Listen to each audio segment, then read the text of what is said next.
Case నమోదు చేయడం అయింది. మీరు సహకరించాలి, పోలీస్ స్టేషన్కి రావాలి అని చెప్తే కోఆపరేట్ చేస్తూ నేను మా న్యాయవాదితో కలిసి మాదాపూర్ పోలీస్ స్టేషన్కి వెళ్ళడం జరిగింది. మాదాపూర్ పోలీస్ స్టేషన్కి వెళ్ళిన తర్వాత మరి టీపీసీసీ వర్కింగ్ ప్రెసిడెంట్ మరియు శాసన మండలి సభ్యుడైన మహేష్ కుమార్ గౌడ్ గారి ఫిర్యాదు మేరకు మీ మీద కేసు నమోదు చేస్తున్నాము, 41 CRPC నోటీస్ ఇస్తున్నాం మీకు అని. సరే అదేంటిది, అది ఏం పోస్టు అని అడగడం జరిగింది. అయితే ఇందులో 2 విషయాలు ఉన్నాయి. ఆ పోస్ట్ మీద నేను కన్ఫెస్ చేసినాను, అవును ఆ పోస్ట్ నేనే పెట్టడం జరిగింది, దాన్ని డిలీట్ కూడా చేయము, ఎందుకంటే ఇది మా ఆర్గ్యుమెంట్ కాబట్టి.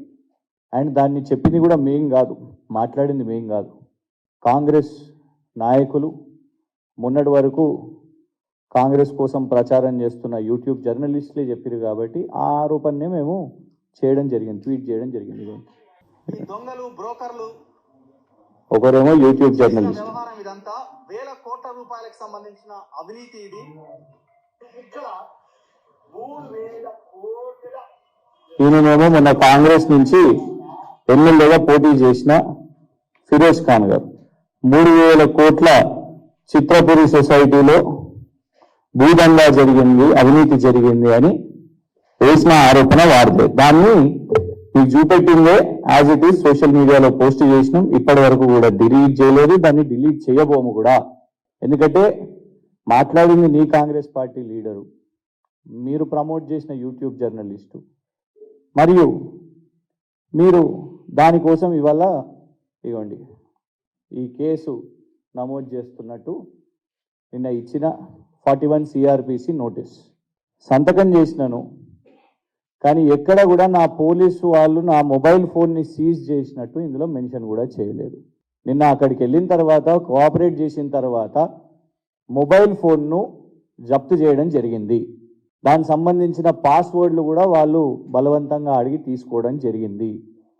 మేము అధికారంలో ఉన్నప్పుడు రేవంత్ రెడ్డి గారు ఎన్నో అబద్ధపు ప్రచారాలు, ప్రొపగాండా, దుష్ప్రచారాలు, కార్టూన్లు, కేసీఆర్ గారి మార్ఫింగ్లు, ఆఖరికి రేవంత్ రెడ్డి గారు కేసీఆర్ గారు మనవన్ని కూడా వదలలేదు.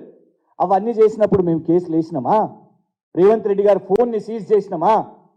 లేదు. ఏ కాంగ్రెస్ నాయకునైనా ఆ వర్కింగ్ ప్రెసిడెంట్ గారు ఎవరైతే మా మీద ఫిర్యాదు ఇచ్చిర్రో వారి ఫోన్ని సీజ్ చేసినామా?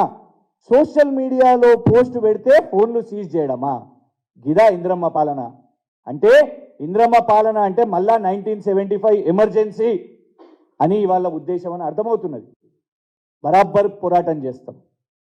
రాష్ట్ర వ్యాప్తంగా ఉన్న మా సోషల్ మీడియా సోదరులకు కూడా మేము చెప్తున్నాం, ఇవాళ ఫోన్లు సీజ్ చేసినంత మాత్రాన మా డేటాని చోరీ చేసుకొని బలవంతంగా మా కాంటాక్ట్స్ కానివ్వండి, మేము చేస్తున్న రీసెర్చ్ని కానివ్వండి, ఆ ఇన్ఫర్మేషన్ తీసుకున్నంత మాత్రాన మేము భయపడిపోతామా? ఖచ్చితంగా కలిసికట్టుగా నిలబడతాం. ఇలాంటి భయపెట్టే చర్యలు చేస్తే భయపడరు రేవంత్ రెడ్డి గారు. దీని మీద పోరాటం చేస్తాం. ఖచ్చితంగా కోర్టులో పిటిషన్ ఇస్తాం. ఏ బేసిస్లో మొబైల్ ఫోన్ని జప్తు చేసిరు మీరు? సుప్రీంకోర్టు గైడ్ లైన్స్ని మీ ముందు పెట్టి దీని ఆధారంగా న్యాయ పోరాటం చేస్తాం. ఎందుకంటే నిన్న రాత్రి నుంచి ఫోన్ వాళ్ళ దగ్గరనే ఉంది, దాంట్లోకి వెళ్ళి ఎలాంటి కీలక ఇన్ఫర్మేషన్ తీసుకుంటారు అనేది వాళ్ళ మాకు అనుమానం ఉన్నది. ఫోన్లు ఎందుకు అవసరం వచ్చినాయి? దేశవ్యాప్తంగా ఎక్కడ కూడా కొత్త విచిత్రంగా మొన్న కవిత గారి కేసులో కానివ్వండి, ఇది కానివ్వండి, ఎందుకు ఫోన్లు తీసుకుంటున్నారు? పిఏలు పిఆర్ఓల ఫోన్లు ఎందుకు తీసుకుంటున్నారు? విద్యాపరంగా నేను ఒక లా గ్రాడ్యుయేట్ని, జర్నలిజంలో PhD మొన్ననే సబ్మిషన్ చేసినాను ఉస్మానియా యూనివర్సిటీలో. పరిశోధన చేస్తాం. This is what investigative journalism. ఎన్నో తీసినాం, ఎన్నో విషయాలు తీసినాం. అదానికి ఎట్లా బయ్యారం కట్టబెట్టిర్రో రీసెర్చ్ చేసి చూసినాం. ఆ డాక్యుమెంట్స్ అందులోనే ఉన్నాయి. ఆ ఫోన్ ఎందుకు అవసరం వచ్చింది రేవంత్ రెడ్డి గారు మీ ప్రభుత్వానికి? ఎంత జల్ది అయితే మా డిమాండ్ ఏంటిదంటే తక్షణమే ఆ ఫోనుని కోర్టులో డిపాజిట్ చేయాలి. అది రేవంత్ రెడ్డి గారి పోలీస్ దగ్గర ఉంటే సురక్షితంగా ఉండదు. మాకు పూర్తి అనుమానాలు ఉన్నాయి.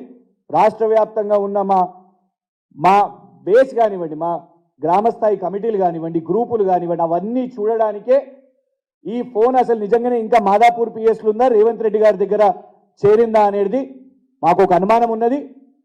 దయచేసి పోలీసులను కూడా మేము కోరుతున్నాం, రేవంత్ రెడ్డి గారు చేస్తున్న రాజకీయంలో మధ్యలో మీరు పావులుగా మారకండి.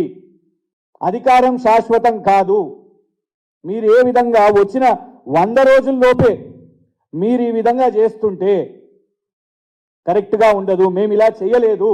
ఒక్క పేరు చెప్పండి ఎవరిదన్నా ఇట్లా ఫోన్లు.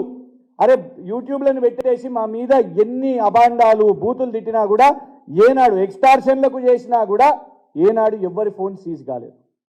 ఇదా మీరు చెప్తున్న ప్రజాస్వామ్యం?